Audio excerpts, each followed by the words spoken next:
Ça vient d'une artiste dont vous avez déjà au moins tous vu un boulot. Ask est l'illustratrice derrière toutes ces images colorées, presque oniriques.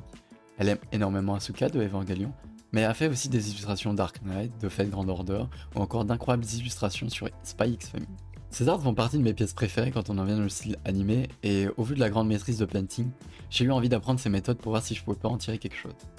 Quand on commence à étudier un artiste, on commence toujours par regrouper un maximum d'images pour pouvoir les observer sur deux critères, la composition et la couleur.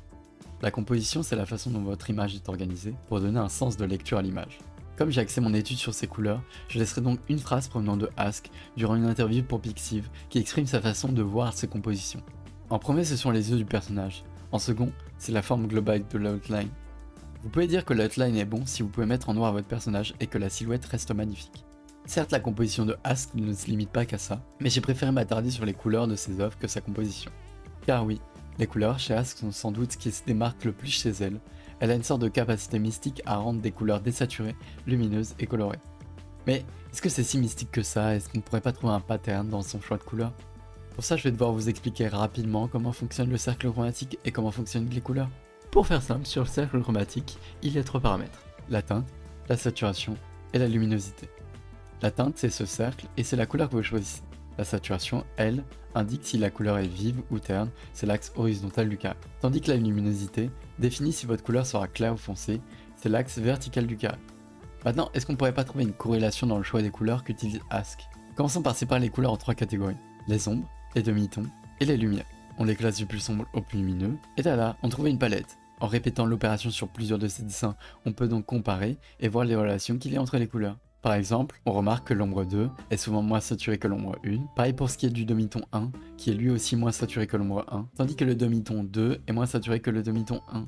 Lorsqu'elle choisit une couleur pour ses ombres, en plus de la saturer, elle en change très légèrement la teinte. Pour cela, Ask utilise très souvent des triades, c'est-à-dire des couleurs qui sont proches de la couleur de base sur le cercle chromatique. Bon, une fois qu'on a ça, pour comprendre comment les couleurs sont mélangées et apprendre à choisir les couleurs par moi-même, je vais reproduire une des arts que Ask a faites. Pour aller au plus vite, j'ai décidé de bloquer directement les couleurs et d'éviter de faire un line art. J'applique ce que j'ai vu en théorie et j'apprends des trucs que je vous ai déjà expliqués. Par exemple, sur cette art, il y a un dégradé sur toute la chevelure avec l'ombre 2.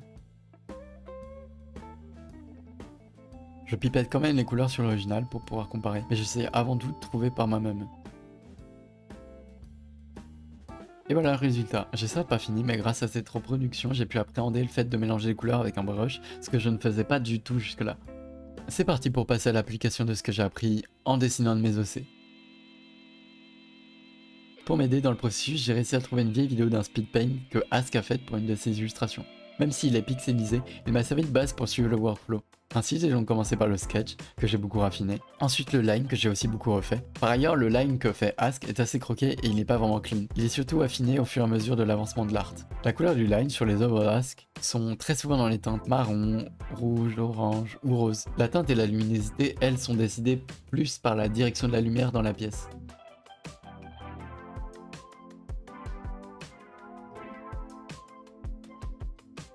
Et enfin la couleur. J'ai appris 2 fois ma couleur parce que j'étais pas vraiment satisfait et j'ai vraiment galéré au niveau des cheveux aussi.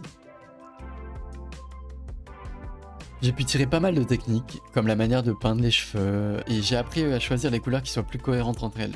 Je vais pouvoir ajouter ça peu à peu à mon art style. Avant de faire cette étude, je me sentais un peu bloqué, je savais pas trop vers où j'allais, me contentais d'avoir que des projets de 2 ou 3 heures, ce qui ne faisait plus du tout évoluer mon boulot.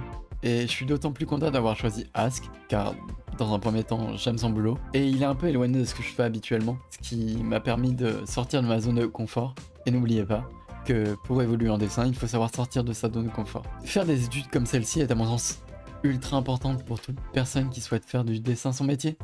Et si ce concept vous plaît, je referai d'autres vidéos sur des études d'autres artistes qui me plaisent.